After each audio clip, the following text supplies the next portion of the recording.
Assalamualaikum warahmatullahi wabarakatuh. Alhamdulillah, segala puji bagi Allah yang telah memberikan kita kesehatan dan kesempatan untuk berkumpul pada hari ini.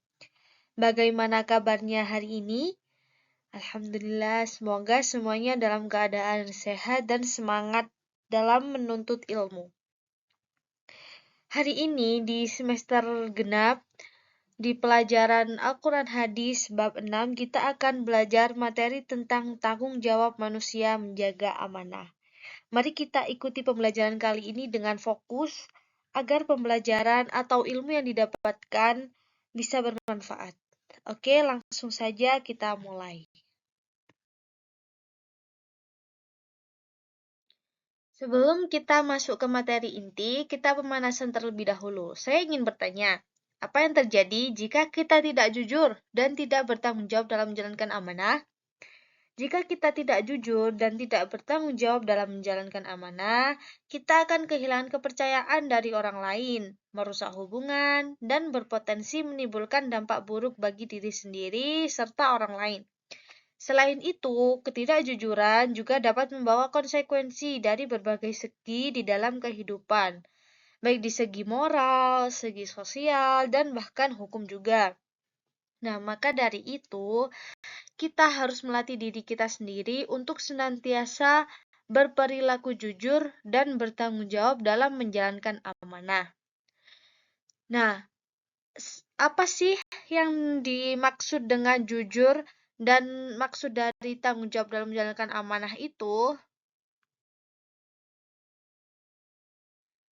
Nah, definisi dari tanggung jawab yaitu sikap dan tindakan seseorang dalam menunaikan suatu kewajiban serta menerima konsekuensi dari keputusan atau perbuatannya. Untuk makna atau definisi dari amanah sendiri yaitu suatu kepercayaan atau bentuk tanggung jawab yang diberikan kepada seseorang untuk dijaga dan dilaksanakan dengan jujur serta penuh tanggung jawab. Amanah bisa berupa tugas, janji, atau hak milik orang lain yang harus diperlakukan dengan adil dan tidak disalahgunakan. Nah, maksud sendiri dari tanggung jawab menjaga amanah yaitu di mana seseorang itu memiliki kewajiban untuk melaksanakan dan merawat kepercayaan yang diberikan dengan jujur, disiplin, dan penuh rasa tanggung jawab.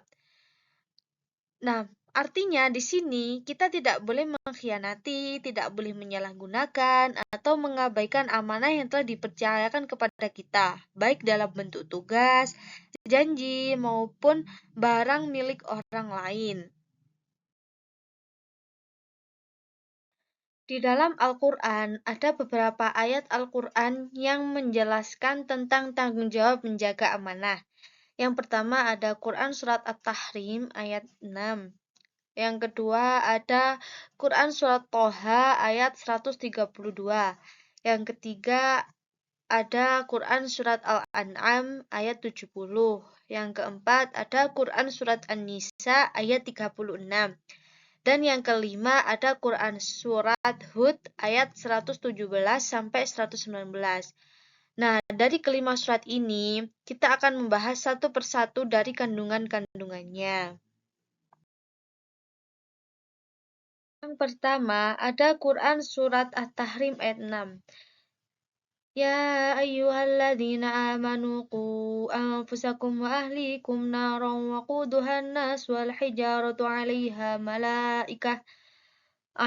malaikatu ghiladun syidadun la ya'suna Allah ma amarahum wa yaf'aluna ma yu'marun. Kandungan surat At-Tahrim ayat 6 yaitu di mana ayat ini menekankan pentingnya tanggung jawab setiap individu dalam menjaga diri dan keluarganya dari siksa neraka dengan menaati perintah Allah dan menjauhi larangannya. Seorang muslim tidak hanya bertanggung jawab atas dirinya sendiri, tetapi juga memiliki kewajiban untuk membimbing dan mendidik keluarganya agar tetap berada di jalan yang benar. Ayat ini menggambarkan neraka sebagai tempat yang sangat mengerikan dengan bahan bakarnya adalah manusia dan batu, sebagai bentuk peringatan agar manusia selalu berhati-hati dalam menjalani kehidupan. Nah, kesimpulannya ayat ini mengajarkan umat Islam untuk bertanggung jawab dalam mendidik diri dan keluarga agar tetap berada di jalan yang benar, serta mengingatkan akan konsekuensi buruk bagi mereka yang mengabaikan perintah Allah. Yang kedua ada Quran Surat Thaha ayat 132.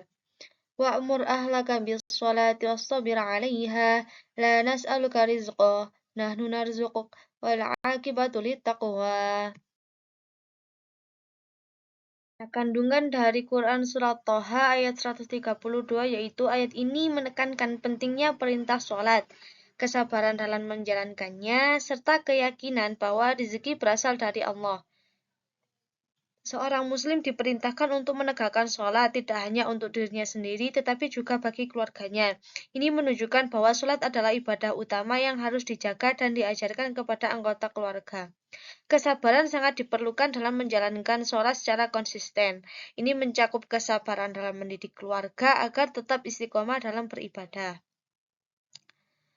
Nah, Allah juga menegaskan bahwasanya manusia tidak perlu khawatir tentang rezeki karena Allah yang selalu memberi rezeki kepada hambanya. Tugas manusia hanyalah beribadah, sedangkan urusan rezeki sudah dijamin oleh Allah SWT. Ayat ini juga menegaskan bahwasanya akibat yang baik atau kebahagiaan hakiki adalah bagi mereka yang bertakwa atau orang-orang yang menaati perintah Allah dan menjauhi larangan Allah.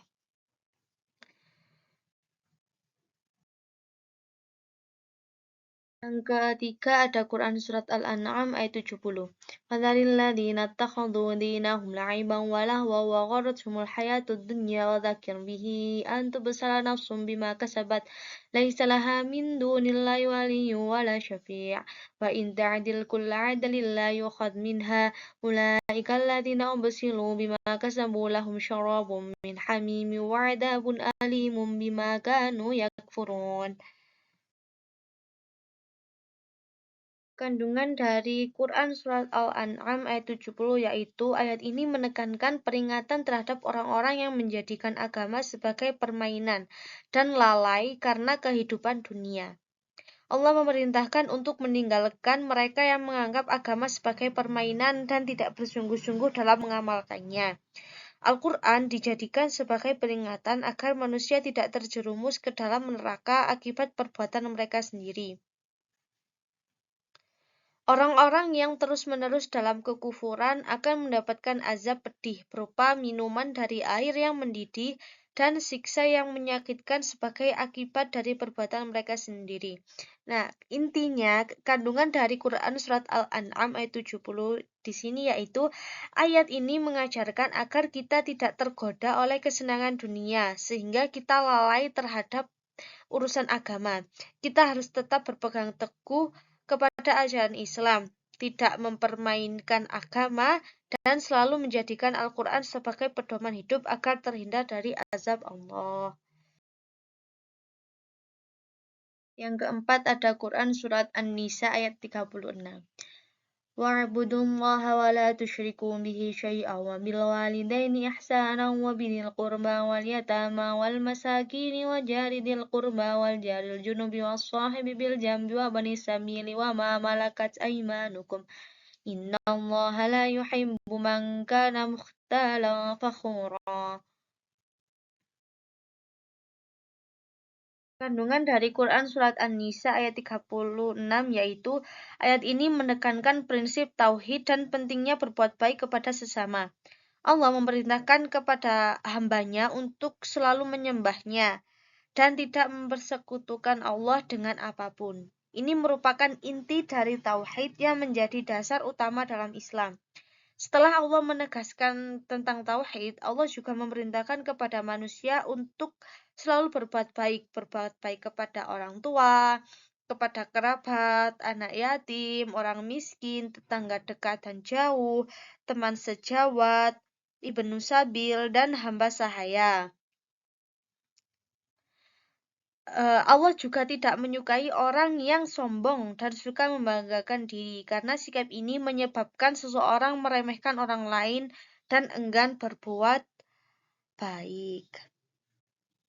Ayat ini itu menjelaskan mengenai keseimbangan antara hubungan manusia dengan Allah, yaitu tauhid, dan hubungan manusia dengan manusia, muamalah.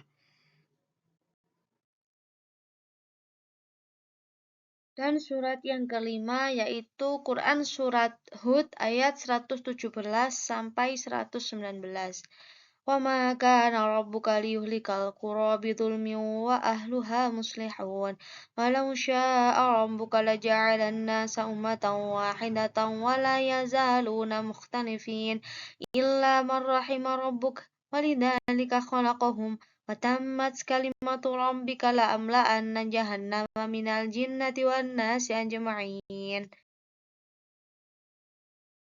Nah, kandungan dari Quran Surat Hud ayat 117 sampai 119 yaitu ayat ini menegaskan tentang keadilan Allah dalam menghukum suatu kaum, perbedaan yang terjadi di antara manusia, serta kepastian janji Allah terhadap orang-orang yang durhaka.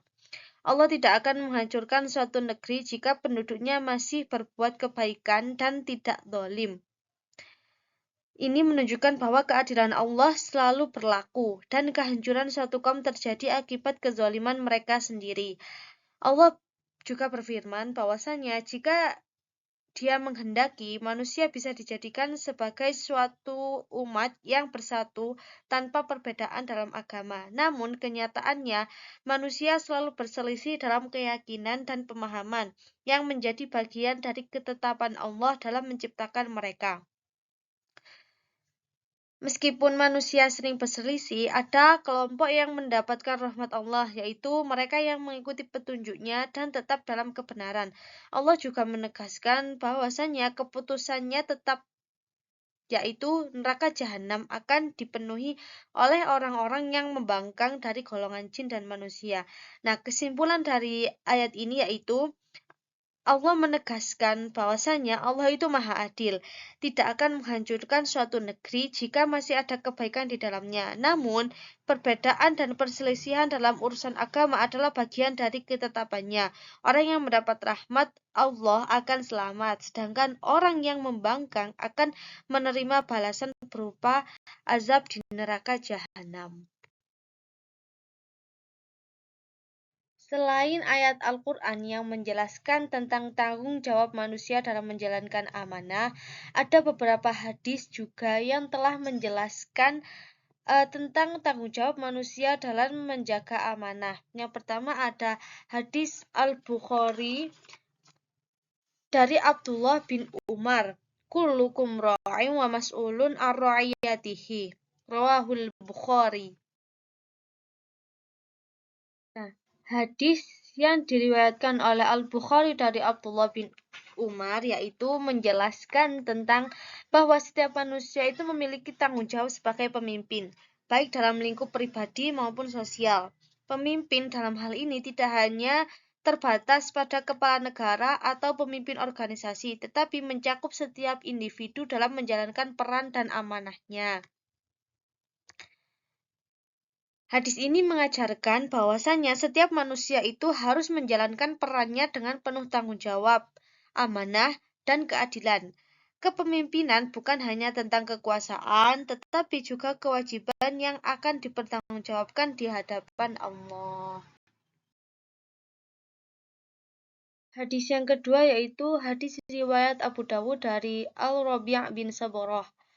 Murru sabiyya bis salati idza balagha sab'a sinina wa idza balagha 'ashra sinina fadribuhu 'alaiha. Rawahu Abu Dawud.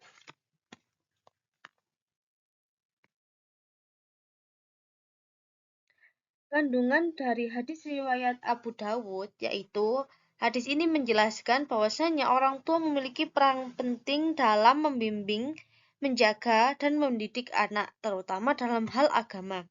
Sejak lahir, anak berada dalam pengaruh orang tua yang bertanggung jawab untuk mengajarkan nilai-nilai Islam dan membentuk karakter mereka sesuai dengan ajaran Islam. Hadis ini menegaskan bahwasanya orang tua harus aktif dalam mendidik anak-anaknya dalam mempelajari agama agar mereka tumbuh dengan pemahaman yang benar dan tetap berada di jalan yang lurus sesuai ajaran Islam. Hadis yang ketiga yaitu hadis riwayat Bukhari dan Muslim dari Abu Hurairah. Hakul muslimin 'alal muslim khamsun raddus salam wa iyadatul marid wa ittiba'ul janaiz wa ijabatud da'wah wa tashmitul 'atis. Rawahul Bukhari wa Muslim. Hadis yang ketiga, hadis riwayat Bukhari dan Muslim dari Abu Hurairah yaitu menjelaskan tentang hak seorang muslim atas muslim lainnya yang mencerminkan ukhuwah Islamiyah atau persaudaraan dalam Islam. Nah, 5 kewajiban ini merupakan bentuk kepedulian sosial yang harus dijaga dalam kehidupan bermasyarakat.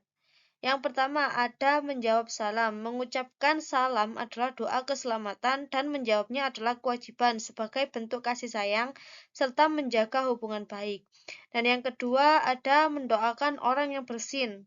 Ketika seorang muslim itu bersin dan mengucapkan alhamdulillah, orang yang mendengarkan itu dianjurkan untuk menjawab dengan yarhamukallah. Ini menunjukkan kepedulian dan doa kebaikan bagi sesama. Yang ketiga, memenuhi undangan.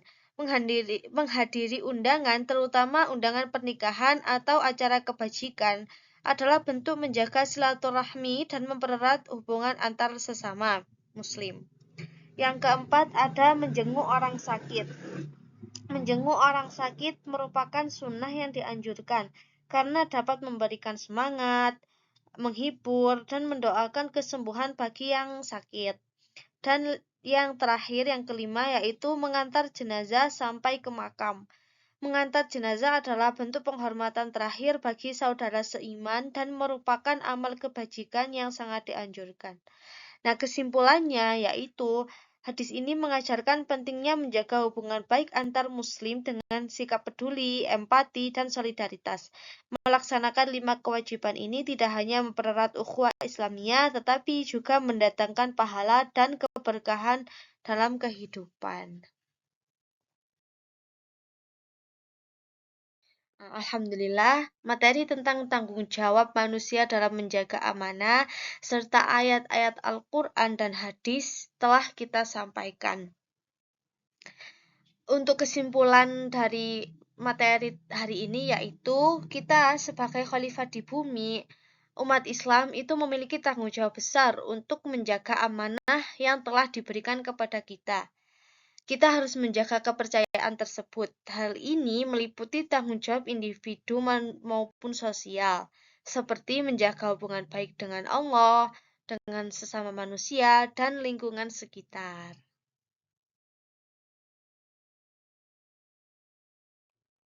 Baik, itu tadi pembahasan kita tentang tanggung jawab manusia dalam menjaga amanah serta ayat-ayat Al-Quran dan hadis yang menjelaskan tentang tanggung jawab manusia dalam menjaga amanah. Semoga materi ini bermanfaat dan bisa kita terapkan dalam kehidupan sehari-hari. Terima kasih atas perhatian dan partisipasinya. Jika ada pertanyaan, jangan ragu untuk bertanya. Tetap semangat belajar. Wassalamualaikum warahmatullahi wabarakatuh.